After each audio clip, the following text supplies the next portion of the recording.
Hey guys, welcome back to the channel and the first video of a brand new year. It's Darrell here, and today we're kicking things off right with a brand new build. Now when it comes to the legends of electric guitar, many of our heroes have interesting quirks on their instruments, sometimes really small like the location of SRV's trem arm or perhaps David Gilmour's super short trem arm, sometimes interesting neck profiles, fret sizes, body shapes, finishes, all those kind of things.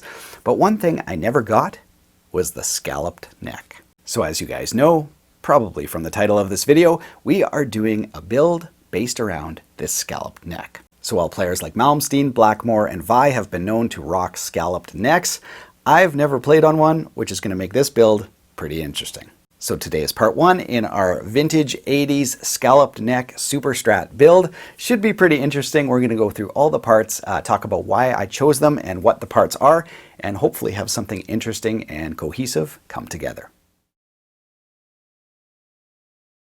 Right, so the first part is obviously the guitar neck and the whole inspiration for this mid-80s scallop neck SuperStrat build. I did a whole video on this neck, kind of finding it on my local online classifieds, and yeah, so that's the inspiration for this build. If you don't know what scalloping is, I'll try to show you here. But basically, the fingerboard in between the frets has been greatly reduced. Normally it's very flat, and here you can see a good portion of that fingerboard between the frets has just simply been removed. That's what scalloping is. So it does make me quite nervous to play on this neck. Like I said at the beginning, I've never played on a scallop neck, and just pressing too hard is really going to make your strings go sharp, which is sometimes even a problem on jumbo frets, let alone scalloped. So yeah, it could be really interesting. Not really looking forward to playing this because I think I'm going to butcher it, but it's going to be really fun to build. So as you guys can see, over time, many things have been attached to this headstock, kind of butchering it up a bit. I didn't have the stock locking nut that came with these mid-80s Strat necks, but a viewer watched my initial video and he's like, Darrell, I'm going to check my parts bin. I think I have what you need. Dude was awesome, sent it over. There we go. So we have the authentic locking nut to go with this neck. Just need to polish it up a bit, get some of the rust out. But yeah, just amazing. So a massive thanks to Terry for sending that part over. If any of you guys are looking for hard to find guitar parts, give him a shout. Hopefully he can hook you up. So we've got our mid-80s made in Japan neck with the stock locking nut all taken care of. Let's check out the body. Now when it came time to choosing the guitar body, I wanted to pick something that was somewhat appropriate to the finishes that Fender was using in the early to mid 80s. And what we came up with is this Warmoth Stratocaster body in bright red. Now admittedly this is a little bit more bright than what Fender was using because we do want it to kind of stand out and really have that 80s kind of vibe.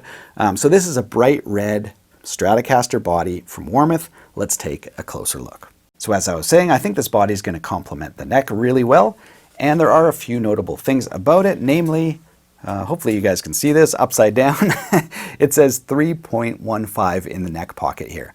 So obviously this is a Warmoth body, and it is super duper light, just over 3 pounds, which is going to be lovely to play, and hopefully you guys can see the grain here as well. It is all ash. So it's a just over 3 pounds ash body in this bright red. I think it's going to be perfect for our 80s build. Now as for the trem mounting points, I decided to go with the classic 2-point American standard setup. So many different trem units will bolt straight into this with no trouble. So, it's proven, it's going to be stable. The guys from Warmoth installed this, straight from the factory for me. So I didn't have to measure, drill, and install bushings and all that kind of stuff. It came this way, ready to go. Now while we're not doing the full build today, I am very curious how this 35-year-old neck is going to fit into the pocket of this Warmoth Strat. So let's try it out. Oh yes, that is a beautiful fit, you guys. Check that out. No play. I can drag it back and forth. It is tight, man. Super pumped about that. So, you got to give props to Fender for keeping their dimensions the same, and for Warmoth being able to use licensed Fender parts. That is a huge relief, I gotta say. That just fits so gorgeous. Yeah, super pumped about that. That's going to be awesome. Now I've got to say that makes me feel a lot better. If the neck and the body didn't mate up properly, that would have thrown a huge wrench into the build. As it is, we're good to go. Now at the same time as I ordered this body, I also ordered a pickguard from Warmoth. So here is the classic black and white pickguard. I think it looks really sharp on that bright red. And of course, as you can see, it's cut out for humbucker, single humbucker. So that gives you guys a clue as to, what kind of pickup configuration we're going to use. Hopefully very versatile, not just, those screaming hot, super saturated 80s tones. Hopefully, more versatile than that as well. But anyway, let's snap that neck on here. And that's kind of like, the beginning aesthetics of this build. Right, so next up, we need pickups, we need electronics, and we need a trim system. Let's see what we got. All right, you guys, now let's check out the pickups. This is going to be one of the most interesting parts of this build. Now, you guys know I've used Dark Moon before for their Overkill series and their Death Valley pickups, but this is something totally different. So let's open it up and check it out. So today we're revealing a brand new model from Dark Moon, which I'm super excited about, and it's going to be awesome to share with you guys. And of course, we needed one area of this build that was just going to be insane, over the top, and super fun. So these are the Dark Moon. Let's see if I can open this up. North Star pickups. So here are the specs for people who, care about that kind of thing. Bridge is C8 and the neck is A5 unoriented. Okay, and of course with Dark Moon, lifetime warranty, transferable as long as you don't go screwing around inside your pickups. They are guaranteed for life, which is amazing. Now here is the middle pickup. So again, you can pause the video if you're curious about specs and all that kind of stuff. The model's at the top.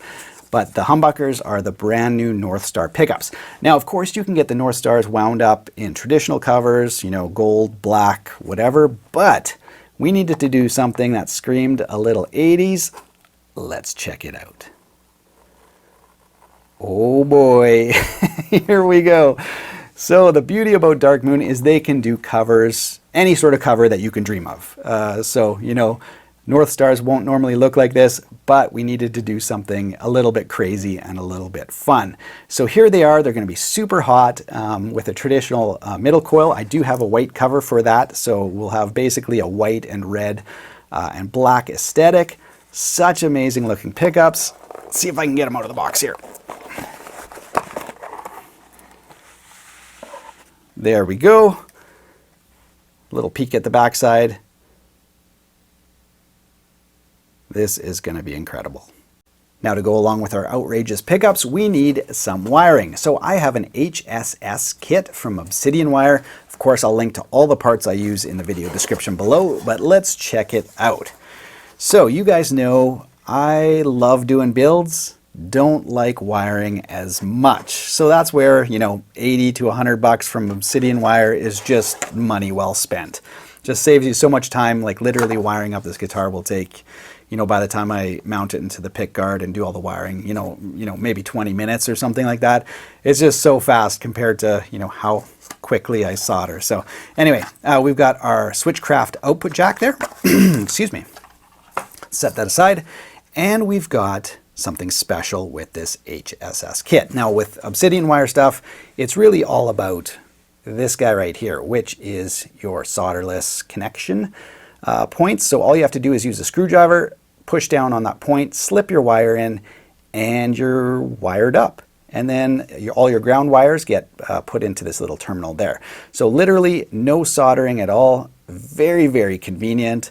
And, I've used them on a few builds. I've never had one fail. So, I can speak to the reliability as well, which is pretty cool. So anyway, there's something special about this set, and that is it's designed, like I said, specifically for HSH. So that means we've got some wizardry going on where if you're in your bridge pickup, it's going to be 500K. Now when you go to position 2 or 3 or 4, where you have single coil tones, it's all 250K, which is optimized for single coils. Then when you go to your neck pickup, it goes back to 500K. So it's literally optimized for, whatever pickup you're going to use. Now, if you used 500K for your single coils, they would be exceedingly bright. If you use 250K for your humbuckers, they would be too warm. So they've figured out a way so that each pickup can get, totally optimized in this setup. So really eager to try this one out. Now the last of the major parts, at least, is the Tram System. Now I decided to go with Vega trim again. Last year I used one of their trams, replaced the 6-screw system on one of my Mexican Strats, and I was blown away. It totally transformed that guitar. So for an 80s build, I needed a Tram System with the most travel so we could do all our tricks and have all our fun. So this Tram System definitely offers the most travel of any trim I've used. So we've got Vega trim. Let's take a closer look. Now, one of the coolest things about the Vega trim is its incredible thin size, which means you get, a massive range from diving all the way up to, bending up, because this is a fully floating system. So when we pop it into the trim pocket, you can see again how narrow it is as well. So it's very thin on the inside and very narrow, which means, you can pull the bar up and the trim unit actually can go into the cavity, which means you can bend up probably, much more than is prudent. So it's going to be a lot of fun. You can bend it way up, and then of course till the bar hits the pickguard. So we should be able to dive all the way down till the bar hits the pickguard, and all the way up, way into the pocket, and it's just a floating balance system. So once you string it up, you lock it in, so your saddles aren't going to be shifting or moving because they all have locking Allen keys. So very, very stable, should be a lot of fun. So those are the main parts of the build. I did order a few small pieces, like a set of red control knobs and a red switch tip. Not sure if I'm going to use them or not. They're really inexpensive, so no big investment. I do have a white kit for Strats as well. Maybe the white will look better with the pickups, but the pickups also have red flames. So anyway, maybe we'll try them both out, see which ones you guys like the best. But anyway, that'll happen in a couple days. So those are, the main parts of the build. Other than, like I said, a few odds and ends. Other than that, we're going to do the full build in a couple days, so stay tuned to the channel. If you haven't subscribed yet, be sure to subscribe and hit the bell so you know when the next video comes up. Looking forward to this build. It's going to be very different than, any of my other builds. So I think that scallop neck is the big unknown. So anyway, stay tuned to the channel. We'll do the full build coming up, and have yourself a great week.